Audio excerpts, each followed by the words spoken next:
Feel like a star, but only strictly where I'm famous. I'm in this for the longest haul, like we'll see where it takes us. I'm throwing back these double shots like whiskey here is weightless. Cause this career I chose was even riskier than Vegas, yo. Oh, hello, everybody, and welcome to another episode of the Colby Rebel Show. I am your host, Colby Rebel, where my goal tonight is to bring you a little bit closer to your loved ones. And what a special night we have in store for you. I have one of my most favorite people in the whole world joining us once again. A couple messages before we get to our guest is we have the Beginners Development Circle starting on the 17th.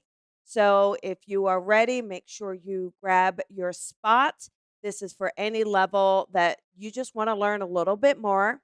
And we have the Advanced Circle as well, and that is on the 16th. So be sure to grab your spot before they go, okay? So our guest tonight is just someone I adore. You know how much I love him, and I'm excited to have an opportunity to work with him once again this month. But he is amazing. He was recently featured on the Netflix hit show Surviving Death. He is a spirit artist. He is an international teacher, medium. He is fabulous, and you all know how much I love him. So please put your hands together for Joseph Shiel.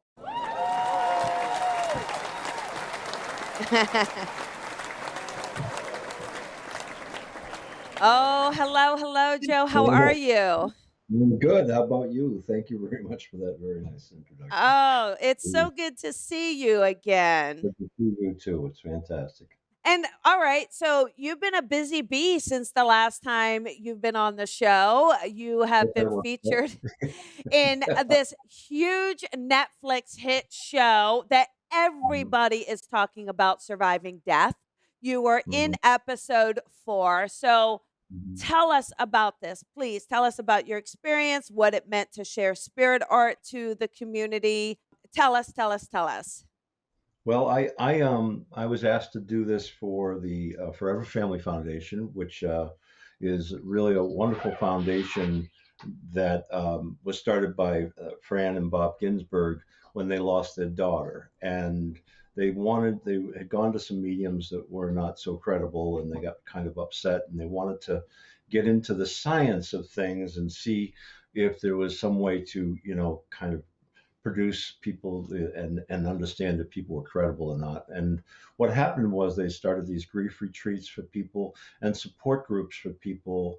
Other than your normal grief circles and things like that, they wanted to have something where people could go and maybe learn and have some faith that there was somebody on the other side, that their loved ones were still around, and that type of thing. So they have dealt for many years working with scientists all over the country and the world, and I was invited, and I do this every year. I do a grief retreat with them, and I do spirit art and try to draw the people's children or the loved ones or husbands or wives that have passed on, and and I don't know who I'm going to get at the time, but um, they filmed us for an entire grief weekend, and so a lot of different aspects of that were filmed, including the classes we give and things like this. But in the show, it's a brief, a snapshot of some of my demonstrations and how fast I draw and give the messages to the people. So I'm thrilled to do it because of the organization. Honestly, I think they do great work, so I really wanted to do it. Been asked to be on other shows, and I was kind of, I didn't, I'm not necessarily in it for the stardom, if you will, but this was important. So I really felt good being there. Yeah, and it's so well done and really kind Yeah, of yeah. captures, I love the episode that you're in particularly because I really felt that it does capture grief. People Hmm. don't understand how deep Hmm. grief can be. You had the parents that they were so analytical and logical, and we get those clients, Oh, right? yeah, They we want to did. overthink and they don't think there's Mhm, anything after. And so they have a hard time trusting and surrendering. mhm. Or there was the Yeah. other lady that wanted to hear from her husband. And so they Mhm, have these moments though. So you can see that even those, and it's not necessarily that they're fully skeptical. I mean, I think I think that they're more afraid they won't get a sign. They're more afraid that everyone else is going to get something and their loved ones aren't going to show up for them. So they're almost mhm. afraid, right? I think so, and I think a lot of it is just the absolute slam and shock of losing a child Oh, and that type of thing. I mean, I can't, I've never lost a child, thank God, and I hope I never do. Although I read for a lot of people who have, mhm. I really don't know how to put myself in their shoe leather. It's just that's a that's a tough one, and who knows how long that you're in shell shock after something like that, especially an immediate passing or something. So. I've talked to lots of parents who've lost children who were sick for many years, and they're almost relieved they're out of pain and things Yeah. like this. But when you lose somebody like that, it really kind of you know it creates such an energy and a block around it that as mediums we're going to do the best we can, and it's really hard to get through all the grief and the pain and the ooze of all that. So yeah. Yeah. When we do connect though, and there are those children on the other side that we're connecting with, I Hmm. still find them to be so light and, energetic and happy. Like they're Beautiful. not it's not a hurtful place. It's not Yeah. anger that they bring for nothing like that, right? It No. really is this beauty that children do have. We really start to see the beauty even in the pain, Mhm. and the beauty of the world, of the consciousness, the continuation of consciousness and life, and how it all works together. And sometimes children really show that quite beautifully. Um, but as human beings, and even you and I as mediums, stuff like that, I probably cry every day, because when you run into something like this in a reading or something, it's heart wrenching. It really is. But you feel so bad for the living, but the still living, those who have gone on and are still living, if you will, they have a freedom from this. They see the hope and the possibilities of that other world. So it's really great. So excited that you were on it to really showcase spirit Thank you. art and really helping this foundation. If I'm correct, that the wife passed away, is that correct? On the That Netflix was before series? Fran. Yes, Fran Ginsburg, somewhat a little bit after our grief retreat, and after I was with them in Florida at one point in time, um, she was diagnosed with pancreatic cancer, and it went. She fought a good fight, yeah, and she's just like a mom to all of us mediums and everything. I mean, I really love her greatly, and Bob is still reeling, but he's back to work. He's back to getting the yes. foundation together, and he's a really intelligent guy, and we've become good friends. And I'm just I'm behind him all the way. Whatever he wants to do, we'll help and get it done. But Fran really was the kind of the force behind the whole Yeah, thing. yeah, you could She was tell fun. she's a powerful force. She really was. I read that, Bob, wrote something about her and, oh my Mhm. gosh, like, Yeah. it opened up the floodgates. I couldn't stop Oh yeah. crying, and I was like, "Oh my goodness." Read that at the funeral, and I drove down to Long Island for the funeral, and he read that, and oh man, there wasn't a dry eye in the house, that's for sure. And Yeah, but at least she's with her daughter, right? And yeah, that's correct. she's That's right. she if anyone's earned their wings, she sure has and has been a trailblazer for the rest of us to follow for sure. Absolutely. Hmm. Yes. So now I want to talk about teaching spirit art. Okay. First of all, I am so naive at this, so forgive me. Can you teach spirit art? And and if you can, how can it be taught? Do I have to be a natural artist or take me through some steps, please? Okay. Well, first off, it's I believe that if you are interested in mediumship, your mediumship and the fundamentals of your mediumship are extremely important to develop and bring forth. the art may come. Now, you may be an artist in the first place, which means it might be easier for you to transition into using your art in your work, which is wonderful. But say you're the stick figure drawer, and you never drew anything before. The mechanics of drawing a face or drawing those things can be learned. It can be practiced, and like what the same as what we do.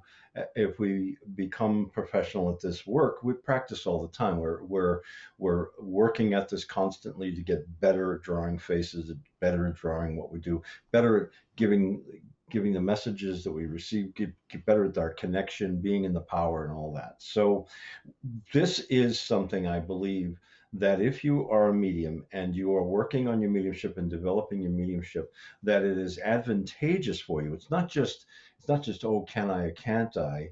It's actually you should. It's something you should do, and it's not just to kind of sell my programs or anything. I really believe that it helps you be more evidential.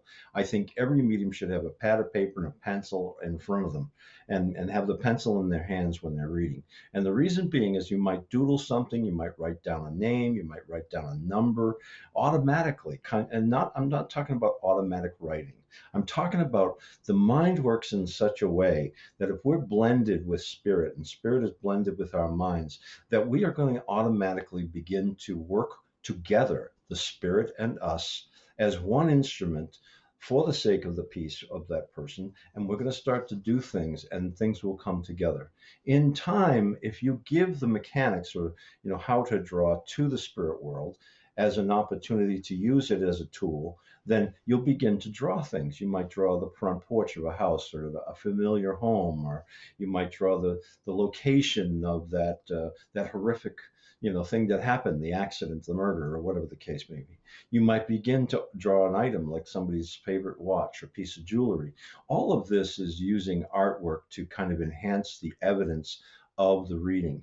But then when you get into faces, I don't know if any of my faces out of thousands of faces are exactly, but they're close, and the essence is what I'm looking for.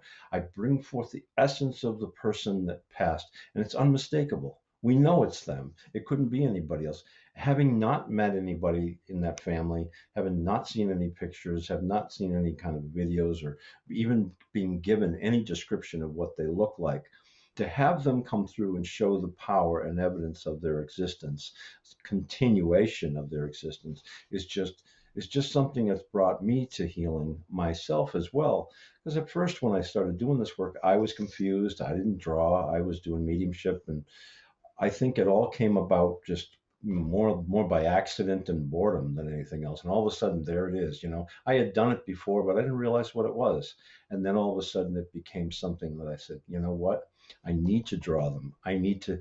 Why not give spirit more opportunity to bring solid evidence that that's actually them, through? And so that's what I do today. I love it, and it's incredible, and I Mhm. love what you said. It is because again, even in mediumship, right, we get the essence, an impression of that spirit. So really, that's exactly what you're doing in that spirit art. You're Exactly. bringing through, Exactly. and I think it is fun because the recipient who can recognize that spirit, they recognize that essence. So whether it's a personality trait, even though you're drawing, that doesn't mean there's not a personality trait or a line in the Right. mouth or a look in the eye. Right. So it may not necessarily be the shape of the glasses, so to speak, right? Right.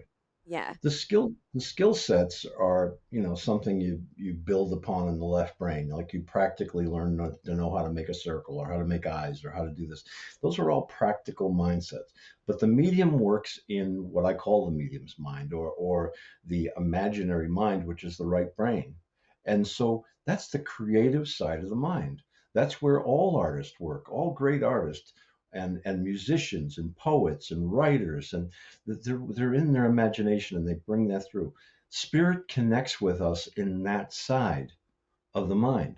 And so if we have any kind of skill to just begin with, even if it is the stick figure, why not begin to draw it, begin to bring it forth? Because we may even be helped to make the lines finer, or make the eyes better, or make the chin more distinct, or put the brooch on that grandma used to always wear on there, or begin to even talk about it, even if we're not drawing it well, because we've added yet another dimension and another opportunity for evidence to the reading. So I encourage all mediums to at least try it and see how it works for you, and don't give up right away. Kind of keep going at it, and see how it feels to kind of bring forth these tangible pieces of evidence for the client as well, because they love to walk away with the notes and the drawings of the front porch or the person, and they love to walk away with that because it gives them something to remember the reading, and gives them something to remember that reconnection with loved ones that they've passed and missed so much. Yeah, that's a great thing too, is it will be the gift that keeps giving forever, right? Right, exactly. I That's a good way to I put it. actually once had a student at the AFC, I believe it was Lizzie, if I'm not mistaken. We had to do a spirit art thing, and at the Mhm. time, she drew a man that she thought was my father. It was interesting because I didn't know what he had looked like then. I didn't know Mhm. who he was. So I later found out, and sure enough, if the picture she Drew didn't look like him, and it was very, very exciting because it was like then I already knew he was around me, and then it was Right, proven later, right? So, right. it was like, "I've always been with you, not just when you found out who I was. I was there before then." And that was Yeah. really it is a gift that gives for sure. So you donate so much of your gift to charities. Mhm. I love that you do that. You have something coming up. I believe it's February 23rd. Is that correct, Joe? I believe so, yep. And so tell us a little bit. It's Infinity Foundation. So maybe share what that is. And you're doing a demonstration. And oh my gosh, I love this, a class on intuitive creativity. So please, I want to know. And what's the Infinity Foundation? The Infinity Foundation is a foundation up in Chicago, and it's really, this is more of a paid gig, but if you will, a paid time together. But the foundation does great works about continued education for teachers, psychologists, psychiatrists, continued education, and so I am a faculty member and medium resident for this particular organization in order to bring forth some new ideas, and kind of reach further beyond the clinical side of things, and help people to see more intuitively, think more intuitively, and bring forth more ideas. So when I talk about creativity, I'm talking to a lot of different types of people that may be doing something quite different than mediumship. So it's open to a lot of different types of people. Say somebody is really stuck in how to formulate ideas to better equip their schools during this entire COVID thing and things like that. So you can get stuck in the old ways of doing things, and you really have to reach in and be inventive about where you're going. So it's almost like visualizing what can be. Well, the spirit world is our perfect source in order to ask them, those to see the big picture, and ask them, what should we do? How could we do this? Where's the path forward? We're so stuck inside and, kind of isolated. Where can we go from here? In other words, and so showing how creativity and using that right brain, or that that medium's mind, if you will, showing people how that can open up whole new worlds of help, and I want to say inventiveness for their jobs and their way of going. So it's accredited for continued education for all kinds of people, which is really uh, what I like doing about it. Well, that's fantastic. So, Yeah, and it is. yeah. It is about creativity, even in mediumship, right? You need that creative mind going for sure. I said the demonstration is just a demonstration of spirit, art, and mediumship that I'll be doing by myself, so it's okay. That's It's always a treat, right? Always. I yeah, love, and I love like. Well, we have our event coming up as well. So, and people have seen you yes, work, and we will talk about it. But I love when you are connecting and drawing, and you'll sit there and do something, and then the spirit kind of corrects you, and you go, oh, "Wait a second, hang on, it's a little more like this," and so you can tell you're actually talking to them, whether it's in your Mhm, mind or not, but you can tell that they're kind of adjusting it as you're drawing it for mhm. you. Yeah, especially women.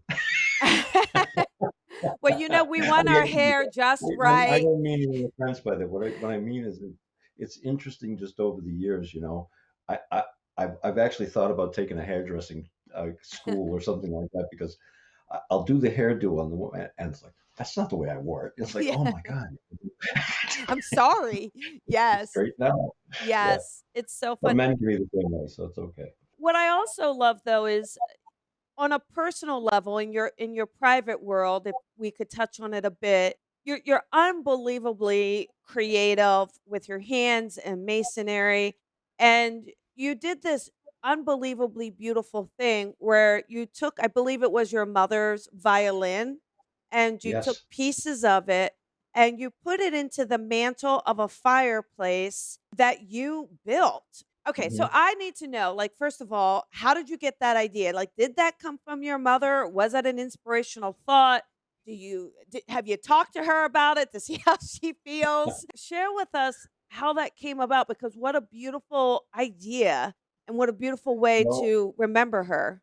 I lost my mother when I was about 12, and she passed away of cancer. And my mother was a concert pianist, and she played violin, and that was her violin. So I kept those things for quite a while.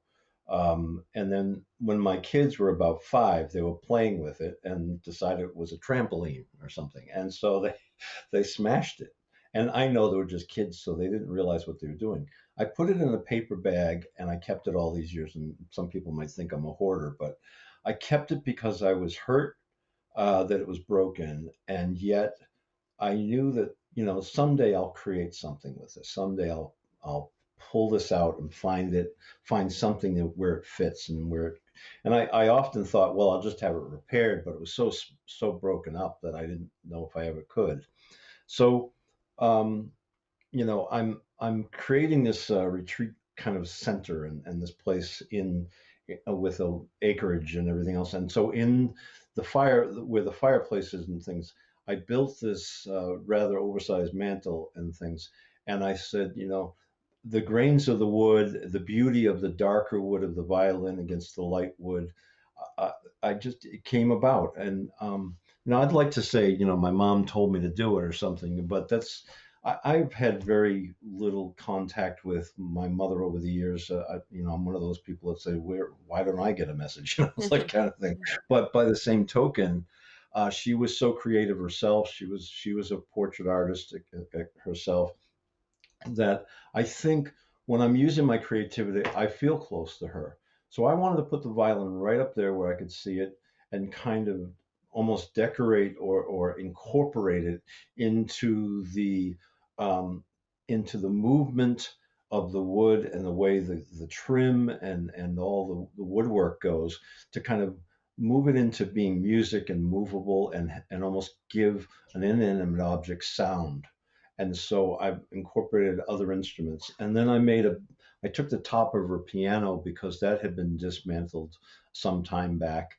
And I kept the pieces of the piano, and I've incorporated the top of the piano is now upright, and it's a bench, so you sit against the back of the piano, and that. So I'm doing those types of things to just incorporate them as interesting pieces of maybe folk art in the middle of what is the fine art as well on the walls. So Oh, that's beautiful. I'm sure she's so happy about that, right? Just actually, yeah. creating. When you are working as a medium and working with your students, how do you help them when they feel insecure, when they're not sure that they're connecting? How do you kind of encourage them to trust and to surrender? Honestly, I think because I'm vulnerable myself. I think it's because I probably made every mistake in the book. I probably tripped over myself a million times. I probably screwed up here, there, and everywhere. And so, been there, done that as part of this. The other part is that I see their talent and I know they have it, and sometimes it just takes time for them to find it. So if I could come at it in different directions and different paradigms of how to see it, then I'll find the way that they learn. I once got a Vanguard Award for teaching the most innovative new ways of teaching. In other words, we need to find out, how do people learn? People aren't stupid. They are smart, but they may not be able to take the test 1 through 5. They may see it differently or come about it differently. So we're all different as mediums. We have a very, very each one of ours are sets of gifts, if you will, sets of talents, are played upon by the spirit world differently. And isn't that beautiful? I don't think we should all be the same. We're going to give this message, bump, bump, bump. I want to open it up and allow it to be beautiful, allow the creativity to take place, because that's where the spirit world is connecting with us. So helping them to be more open, more patient with themselves, and more loving of them, coming to know themselves really well. I tell my students, if you know yourself 100%, Yeah. then you'll know who you're not.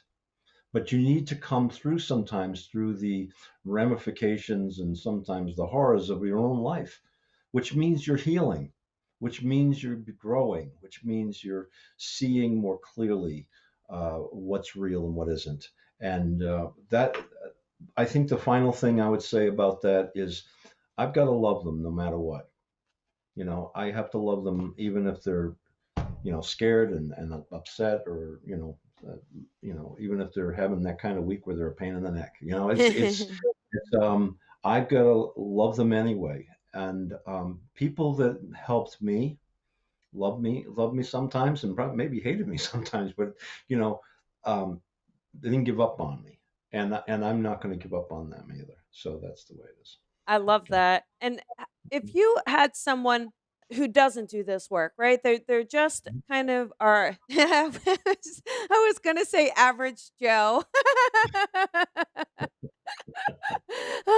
What if you have someone off the street and they want to know, like, hey, how do I know if my loved one's around me? What would you tell them? How would you explain to them to know that their loved one is with them?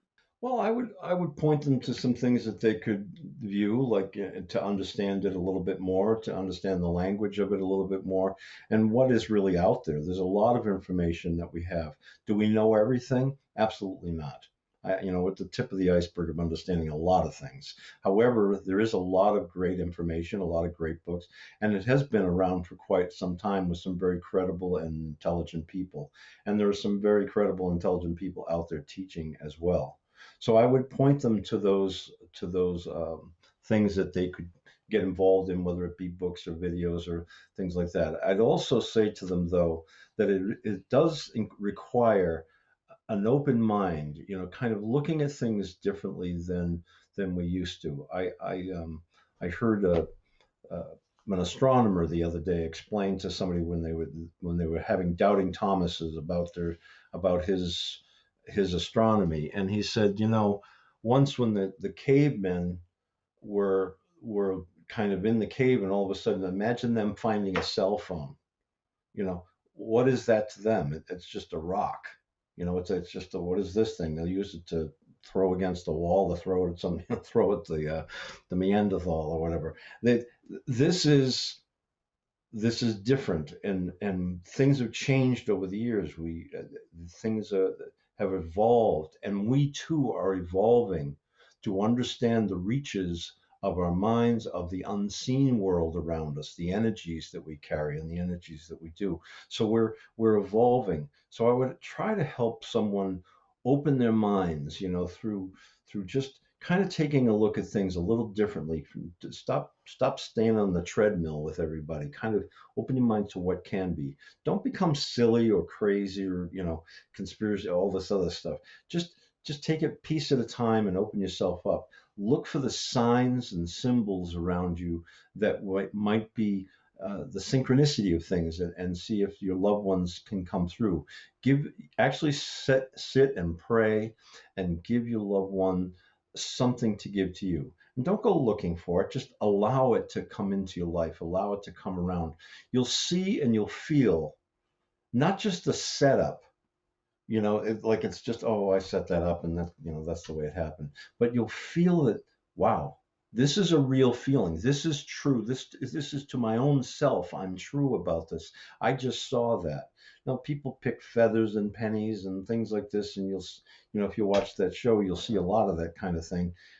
I tell people pick something obscure, something that you're not going to see every day, and then just say, "Show this to me if you're around me. Bring it to me when I'm least expecting it," and then watch what happens. Because you might sit for a while and wait, but bingo, all of a sudden it's there. And I've had that happen for me, and that's like I said, my mother's never really shown herself, but I've had some really cool things happen as far as you know. Yeah, yeah, and that's what I say too, and sometimes the way they'll bring it won't be the way you were thinking it was, right? Like, Yeah, it could be anything, it could be a photo, it could be someone mentioning it, it could be a yeah, multitude yeah, of reasons. You could read it yeah. in a book, right? Yeah, it's So beautiful. It really is. yeah. So let's talk about you've got this thing coming up where it's the power of recognizing powerlessness, a spiritual Hmm. 12 step. So will you share, because that's very profound, right? That 12 steps to recognizing powerlessness. Tell us what that is. What would a student get from that? I decided this year to once a month present a step at a time from the 12 steps. The 12 steps came about with the program of Alcoholics Anonymous.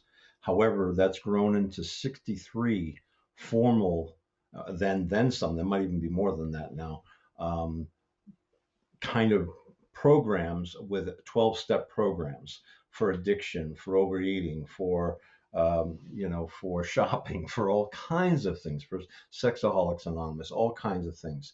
People tend to find themselves falling into these things that they patterns of behavior that become addictive, become a mindset, become stuck in, if you will, and they can't seem to run their lives or live their lives without it, and they have to have it. It's like I have to have another pill or I have to have another drink, and this type of thing, and to the point where it becomes quite a problem, and they become powerless, and their life becomes then unmanageable or uncontrollable because they'll drop what they're doing with the kids in order to go get the drink or go get the some. And when we find ourselves that way and we have moments of clarity, we're like, oh my God, I don't want to do this anymore. I want to stop this. I want to stop eating like this. I want to stop drinking like this. Um, we find ourselves powerless over completing it or ending it ourselves. So when I'm talking about the power behind that, I'm talking about the same thing we've just been talking about, that spirit world, a God of your own understanding, a power, a greater power than ourselves that can help lift us, uh, help us envision the truth of what's going on so that we then have the tools to move forward. So these 12 steps have become something that I've worked with for many, many years now, 30 years and plus even. And um, well, whether I'm dealing with prisoners in a jail place where I'm trying to talk to them about changing their life once they get out, or whether I'm talking whether I was a hospital chaplain, and whether I'm talking to people that are so frightened of their operation and what they're about to go through with open heart surgery, something, and they're powerless over what they did before. They're powerless over the situation. They can't. And then we talk about what are the places there to look? What are the places there? And I continue to tell them about the unseen world, the world of love, the world of creation, the world that is there for them to heal from, to move towards, to allow to give over and let them carry it for us. And we begin to see patterns and behaviors and a new way of life, a new way of living. And so this program is not Alcoholics Anonymous. It's not a meeting. It's not that kind of thing. However, it's just to show the spirituality that and the movement of that and the understanding of the philosophy of the spirituality. And it's not religion either. It's not like some cult. Okay, it's more about just understanding how that's putting the spirituality of taking these 12 steps of cleaning house, finding what am I doing wrong, what's hurting me, where am I hurting others, where am I going, and how can I use the experiences and sometimes the horrors of my life to help others and start to be engaged in the world. Um, so briefly, that's basically what it is. One step at a time, we get there, and we have a whole new spiritual understanding of how of a way of living, a path for living, if you will. Oh, I And love that. it's free. It's free. It's just it's there's the donations are all going to go to local recovery establishments, not to AA. AA supports itself, and NA supports it. Narcotics Anonymous supports itself, et cetera, et cetera. So there are places, establishments that are built and have meetings and things like that, and feed sometimes the people that are really struggling and that type of thing. So the money is going to go to them completely. Okay. Yeah, So. and that's really important. And it's even too like there was a group that I joined, and I started to see some posts where people were recognizing not necessarily that they're an alcoholic, but they were just drinking too much. Like, oh, just Yeah. one or two glasses a day, or like it became, and it wasn't making them feel good. And so, Mhm. something like this, whatever it is, right? It could be too much Right. sweets. Right. Our instincts out of control is what it is. It's Yeah. our instincts become out of control and we get stuck or fixated on something. And if you keep going like that, yeah, then you have a physical problem. Then you Yeah. have an addiction that you can't break, which is even tougher, Yeah. Okay. So Mhm. I want to talk about autographs. You do have this 7-part program. I always Mhm. love the autographs because you're supposed to do one for me. Don't forget. But Okay. but do me a favor. Explain. This art journey of the soul autographs, the 7-part program. What is it you take students through? Explain what an autograph is for the listeners. An orograph is a painting that I do and a reading that I do that is more empathic and more psychic. Now, occasionally it slips into some mediumship if I'm deep in my altered states. However, it's really trying to empathically take on the client and help them show them paths of possibilities in their life. And through symbols and signs and pictures, size, color, movement, the connection within those things, it and how it goes around the picture shows them the possibilities and choices that they have, the choices that will bring them peace and contentment and some success, and the choices that will bring them just back around again or back into a mess. And many people come and they can't see the pathways.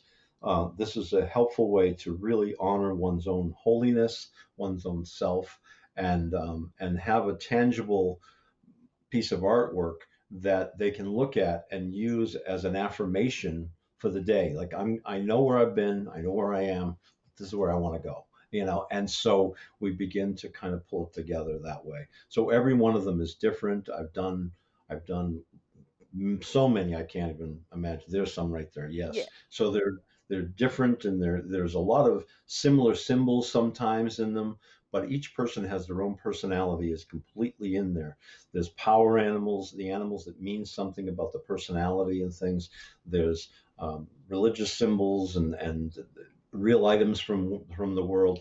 Oh, Numerology is quite important as well. The number of times something appears in the picture, and the story goes around, so it's intense. It yeah. really is intense. But It's this program is something I've offered online. You can purchase it, and it's a recorded of a live program that I taught last year, and it's been edited to help people learn. And I hope that if you're interested in it, it takes you from square one to wherever you want to go. So it's really good. I think it's a great opportunity. People could do it with their friends, right? They could Yeah, take it and right. it but I love, like, even as I was looking at the ones that we just showed, you're right, Hmm. they're really intricate because every time I see it, I see something new in them. Like, for instance, the Exactly. second one is an eagle. I didn't quite Right. realize, like, it's an actual eagle and everything's Right. sitting on the wings. Right. So And you can start anywhere, but I start, if you notice them and you look closely, I start with the face. because I was doing spirit art when I first started them. So this face, each one of them is a face, and it's around the face that the person Oh, begins to glow. wow. You Yeah. do And then yes, the you light, can see yeah, it. Oh my yeah, gosh. Oh, yeah, well, you're so talented. We have to tell the listeners that beautiful picture behind you is your artwork. You did that yeah. painting right behind you. There it is. Yeah, Yeah. I mean, that is stunning. So, that's it's called Ski Home Chautauqua. It's one of the local barns around here, and that's about the size of the snow we have right now too. yes. So, but yes, those are oil paintings, and it's something I love to do. I try to get as anytime I can. I try to paint because I love to paint, and it's just become. I'm falling in love with it more and more all the time. So Well, yeah. it's important too to do those things that feed our soul, right? I think people don't do enough of hobbies. They don't do enough passions. They just Hmm. kind of limit themselves to the grind. And I Right. don't believe we were meant to be here to only have the grind experience, right? We're here to I agree with you. have Hmm. that soul experience and that Hmm. expression as well. So I'm excited for our event coming up. We are doing a Me too. love and messages, and this That'll is be going to fun. be really fun. And it's Friday, February 12th. It's from 6 to 7:30. So Hmm. there are the tickets, I will say the tickets are selling so quickly for it, which is exciting, but Good. there are tickets available. So, you guys can go to my website to grab your ticket or the Facebook. Hmm. But Joe and I are going to come together, and we decided to do it on a Friday night because it was a nice combination of if someone wants to make it a date night, they can, Yeah. and we're gonna, they get to do something fun. It's such a wonderful gift to work with you, Joe. I Oh, absolutely ditto, love ditto. it, You kidding me? That makes you. You and make me it's look good. no, it's pretty amazing, and you will be doing some spirit art that evening as Sure. well. So Yeah. it's gonna be a lot of fun, and I know I'm excited about it. But one other thing that I want to talk about because I just love this. You're going to do a school. So, can Hmm. you please, give us the insight on this school that's coming out for our listeners? I've decided that I've been working on this for a number of years, but we're doing. There's going to be a spirit art program. The many programs will be offered on this. But I also hopefully once the COVID is done, to bring people together to the retreat and have several different types of teachers and venues to take part in to help. Soothe the soul to really find one's own path and choose a path that's right and solid for them. This is really a school of the soul, if you will, and it's something that I am excited about. People told me to put my name in there. I wasn't exactly hepped up on that at first, but it's Joseph Shiel Arts Institute, and so there'll be art and arts trainings. There'll also be healing arts. There'll also be mediumship and psychic type activities and work, and just a place to kind of chill. But all of that will be involved in a very reverent way, in a very way to honor our souls and our spirit and honor each other's. And I think in the world right now, it was my effort to just, I'd like to, people to kind of start to see the real spirit in others instead of all the trappings or the differences, and stop paying attention to the separateness and start to pay attention to the oneness. So I thought if I could just offer this, and then maybe a few people could carry it forward and bring it out into the world. So that's what it's about. It's very exciting, and I love Hmm. it, and it's so important. And I agree with you that we are allowed to be individuals, and we Yeah. are also allowed to come together and be one. And when we Hmm. kind of approach things with love and empathy and kindness, you'll feel so much better anyway, and you'll feel so much more connected to others, Absolutely. you know? Absolutely. I just think sometimes fear overtakes us and people get worried that there's not enough or, why Right. is this? And again, but the more as you show, I mean, you do this, you show this, your life is beautifully abundant and it's abundant because you serve unconditionally. You serve spirit, you Okay. serve peers, you serve your students. So it's Well, you're doing the wonderful. same, and that's really wonderful what you're doing. And I know you're out there, and people know you, and they see what you're doing, and see the people you bring on your show, and people you work with. So God bless you for that. That's all. That's awesome. Oh, well, thank Thank you, you so much. Joe. Thank Can you you. this is about our time, if you can even believe it. That's how quick it goes, right? Wow. Wow. I feel like I Um, just showed up. I know, but there's so many events. You are doing this wonderful thing of another charity event with Laura, and so, you know, Laura Wister. Mm-hmm. yeah, Yeah. so we've got that coming up for you. You've got a Yeah. multitude of things. So everybody, do me a favor, head on over to josephshiel.com. Everything's on his website. You can sign up for his classes, learn more, get tickets to his other events. He's got some teaching coming up. But Joe, I want to thank you so much for being here, being Thank you. back. And I will see you on the 12th. I will Yeah. come in my red. Cool. That's great. All right. All right. Well, thanks so much, Joe, and have a beautiful, beautiful day. Thanks, Colby, so much. All right. Bye-bye. Peace. Bye bye now. Thank you for listening to The Colby Rebel Show. Be sure to follow Colby on social media at Psychic Rebel. And if you've enjoyed this podcast, please head on over to iTunes to leave a review to help Colby grow the tribe. Colby is an international psychic medium, teacher, best-selling author, and speaker. She is a master teacher of the Lisa Williams International School of Spiritual Development and is the owner of the Colby Rebel Spirit Center in Los Angeles. Visit colbyrebel.com.